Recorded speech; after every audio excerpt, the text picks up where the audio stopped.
Ձի ողորմության ընդքում արժանի եղիցին եւ ողորմյակ Արագածոտնի թեմի հոգևոր դասը եւ ուխտի եկած հավատացյալները երեկոյան ժամերգության են մասնակցում Սաղմոսավանքում։ Միասնաբար աղոթք են բարձրացնում մեր եկեղեցու անսասանության, հայոց հայրապետի կենաց արևշատության, Մկրտիչ Բագրատ, Միքայել, Արշակ սրբազանների, բարերար Սամվել Կարապետյանի, ապօրինի անազատության եւ գերության մեջ գտնվող հայրենիների համար։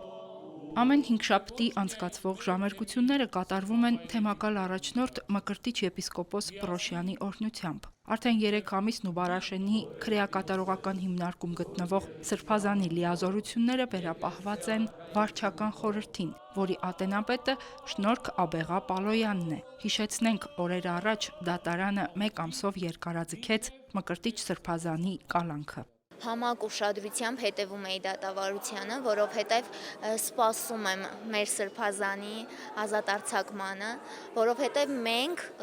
ունենք կարիքը հայրենասեր ու հզոր առաջնորդի, ինչպիսին սրբազանն էր։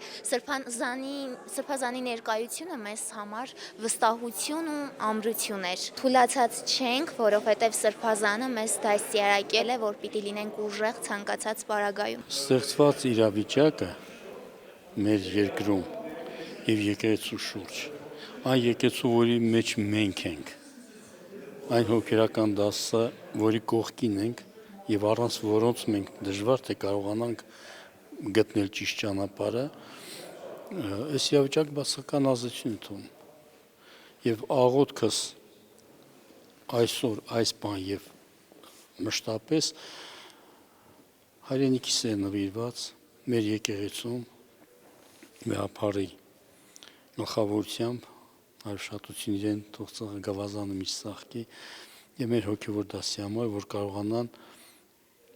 անսասան մնալ եւ հաղթահարել այն բոլոր դժվարությունները, այն բոլոր խոչընդոտները, որ ծագում է իրենց առջև։ Թող սա իրենց շարունակաբար կոփի եւ ոսկու նման զուլված դուրս գան այս կրակի միջից եւ մեզ շարունակեն առաջնորդել մեկ Միքայել Միքայելյանը 25 տարի ծառայել է զինված ուժերում։ Զինվորական բժիշկ է։ Մկրտիչ սրբազանի հետ վաղեմի ընկերներ են եւ մեկ անգամ չէ, որ միասին առաջնագծում են եղել։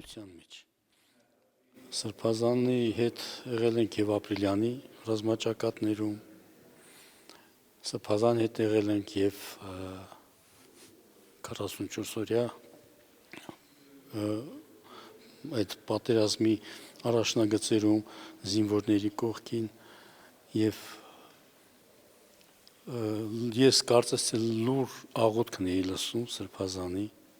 ուղված մեր զինվորներին։ Դա մի այլ զգացողություն էր, որը չեմ կարող բառերով նկարագրել։ Եվ զինվորները լուր խոնար լսում են եւ զգուշացում են, որ իրենք ոգևորվեցին։ Հրաժեշտի պահին արդեն մեծագույն ոգևորություն կար զինվորների մոտ, որ սրբազանը եկավ, աղոթեց, օրհնեց եւ ուժ տվեց իրենց շարունակելու պայքարը։ Մարդիկ հավատում են, որ միասնական այս աղոթքները հոգևոր վահան են ծանր փորձությունների ժամանակ։ Նաեւ ուժ ու դրական լիցքեր են փոխանցում նեղության մեջ գտնվող հոգևորականներին։ Ընդհանրական աղոթքի զորությունը չիմացող մարդիկ միգուցե ինձ համար ավելի շատ երևակայական բան թվա, բայց ընդհանրական աղոթքը շատ զորեղ աղոթք է, քանի որ հայ առաքելական եկեղեցու հավատավոր մարդիկ, հավատացյալները ու իրական շատ լավ պատկերացնում են, որ այդ միասնական աղոթքի միջոցով անելի վիճակից հնարավոր է դուրս գալ, անհնարը կդառնա հնարավոր, որտեղ Աստծո օգնականությունը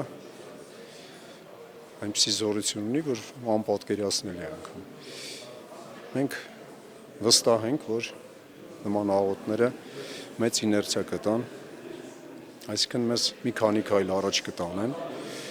ու Աստծո օգնականությամբ այս վիճակից դուրս կգանք։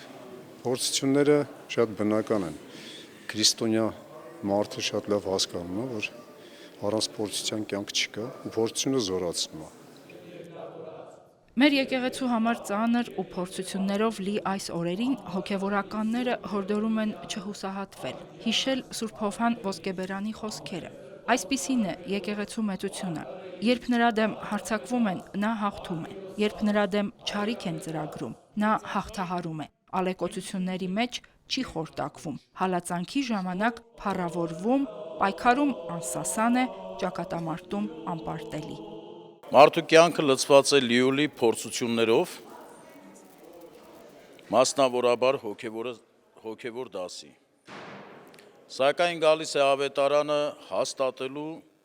եւ եւս մեկ անգամ կոչ անելու մեր Տեր Հիսուս Քրիստոսի այն կենթանի եւ կենթանարար խոսքով, որ այն հովիվը, ով իր հոտի մեջ է եւ ով իր հոտը սիրում է, հոտը երբեք չի փախչի իրենից եւ հոտը երբեք չի ցվրվի։ Արագածոտնի թեմը իր ողջ քահանայոց դասով եւ իր հավատացյալներով հովի հետ են։ Անուշ Արաքելյան, Արթուր Մանուչարյան, Եկեղեցական կյանք։